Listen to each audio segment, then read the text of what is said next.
தமிழ்நாடு அரசு பணியாளர் சங்கத்தின் சார்பிலே போராட்ட ஆயத்த மாநாடு இன்று நடைபெற்றது. இந்த மாநாட்டில் அரசு பணியாளர்கள், ஆசிரியர்களுக்கு பழைய பென்ஷன் திட்டம் நடைமுறைப்படுத்தப்பட வேண்டும், பென்ஷன் இல்லாத அரசு பணியாளர்களுக்கு பென்ஷன் வழங்க வேண்டும், ஒட்டுமொத்த தொகையை குறைந்தபட்சமாக பென்ஷன் வழங்கக்கூடியவர்களுக்கு அகவிலைப்படி வழங்க வேண்டும், நிரந்தர ஊதிய விகிதம் இல்லாத சத்துணவு பணியாளர்கள், அங்கன்வாடி பணியாளர்கள், டாஸ்மாக் பணியாளர்கள், ரேஷன் கடை பணியாளர்கள் உள்ளிட்ட அனைத்து தொகுப்பூதிய பணியாளர்களுக்கும், அவுட் சோர்சிங் பணியாளர்களுக்கும், தூய்மை காவலர்களுக்கும், தூய்மை பணியாளர்களுக்கும், ஓகைச்சிட்டி ஆபரேட்டர்களுக்கும் அத்துணை பேர்களுக்கும் நிரந்தர காலமுறை ஊதிய விகிதம் வேண்டும் என்ற கோரிக்கை மக்களுக்கு ஆதரவாகவும் பணியாளர்களுடைய நியாயங்களை பெறுவதற்காகவும் சரியான இடையில் நியாய விலை கடைகளில் பொருள்களை பொட்டலங்களாக வழங்க வேண்டும். அந்த பொது விநியோக திட்டத்திற்கென 3-4 துறைகளுடைய நிர்வாகத்தை போக்கி ஒரே துறை நிர்வாகம் கொண்டு வர வேண்டும்.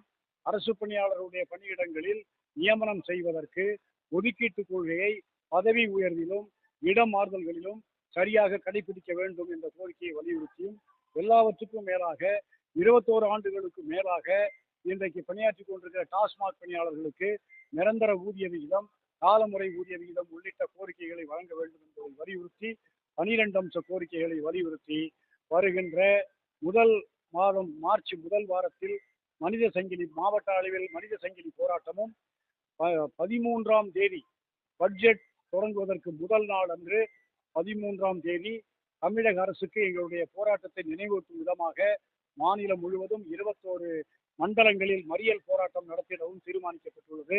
வருகிற பட்ஜெட்டில் எங்களுடைய கோரிக்கைகள் ஏற்கப்படவில்லை என்றால் பட்ஜெட் முடிந்த பிறகு பட்ஜெட் நடக்கிற காலகட்டத்திலேயே மாநிலம் முழுவதும் அனைத்து துறை பணியாளர்களையும் அணி திரட்டி ஒரு நாள் அடையாள வேலை நிறுத்தம் செய்ய முடிவு செய்யப்பட்டுள்ளது. இந்த 3 போராட்டங்களை முடிவு செய்துள்ள இந்த சூழ்நிலையில் மாண்புமிகு தமிழக முதல்வர் அவர்கள் எல்லா சங்கங்களையும் எங்கள் சங்கத்தையும் சேர்த்து அழைத்து பேச்சுவார்த்தை நடத்தி கோரிக்கைகளை நிறைவேற்ற முன்வர வேண்டும் என கேட்டுக்கொள்கிறேன். கு. பாலசுப்ரமணியன், சிறப்பு தலைவர், தமிழ்நாடு அரசு பணியாளர் சங்கம்.